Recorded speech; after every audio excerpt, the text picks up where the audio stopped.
And welcome back. to Marriage Beyond the Veil. Well, today is Grandparents' Day, so happy Grandparents' Day. Hello to all the grandparents, which we are not. No, we are not.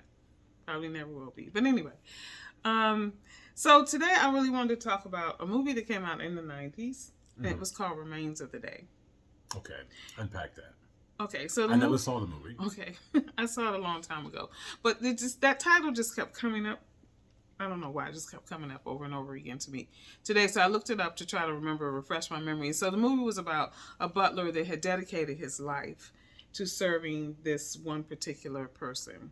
And then at the end, he would always say, "Well, I'm gonna, see what's left of the remains of the day," so he could enjoy the remains of the day. Okay. But it was sort of an irony of when he really found out who this person really was, that he had dedicated his life to serving. It wasn't who he thought it was. And he wondered, had he wasted his life, had he passed by the love of his life and what was left of the remains of now his life. Okay. So when I thought about that, I thought about love relationships and the remains of the day, or the remains of a love relationship. People always say, how do you stay married for 34 years? And I said, well, because the person that I'm with is somebody that I love. And at the end of the day, that's who I want to be with. That's who I want to share my time with. But when you think about the remains of the day in terms of a love relationship, where do you see, what are the important things about a relationship that will make you, at the end of that relationship, go, yeah, I was with the right person? Well, what's good say?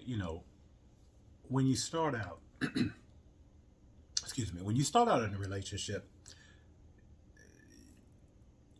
regardless of how one presents themselves, you really never know what you're getting or who you're getting. That's true. You can try to discern and assess and observe and all those things, but there are many opportunities where persons misrepresent themselves, and sometimes one may see but don't want to see because of feelings that are already attached.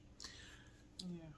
But life has a way of affording you an opportunity to begin to see authentically what's before you. I say many times, when things or life get real, so do you. And so it doesn't matter how fake, fraud, or phony one may be.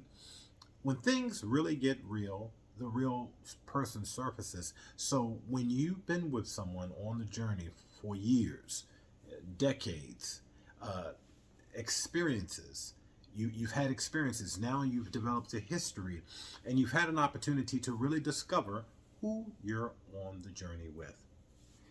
Yes, definitely. And so when I look at listening to TD Jakes' book, Disruptive Thinking, and he talks about in a love relationship, in a marriage, people think they're getting married because of the sex, or that's what attracted them to. But is that what holds a relationship together? Is that what keeps them together? And it's that you go, like you said, you grow through what you go through. There's been deaths in the family. We've had deaths in the family. We've had births. We've had loss of jobs, loss of wages. We've been where we barely had money to pay one bill, much less two. But we still made it through each day together. Well, and this is the thing, getting back to the movie and the character in the movie, thinking, okay, did I waste my time? Did I waste my life? It is my belief that even if you're with someone, you discover you're with somebody who it's not the person that you thought that they would be. But if you've been authentically who you are, in your giving, in your loving, in your graciousness, you've not wasted, I don't believe, anything, because by being authentically who you are, you did what you did, and you governed yourself how you governed yourself, not based on anything external. I love it.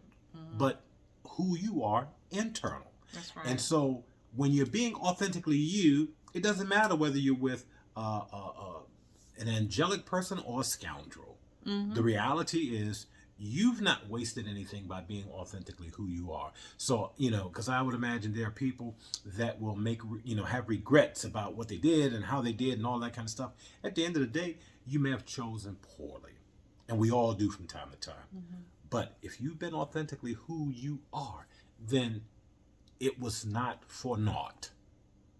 Remember that And hopefully you learned something. for the remains of the day. Until tomorrow, if the Lord says the same. Have a great evening.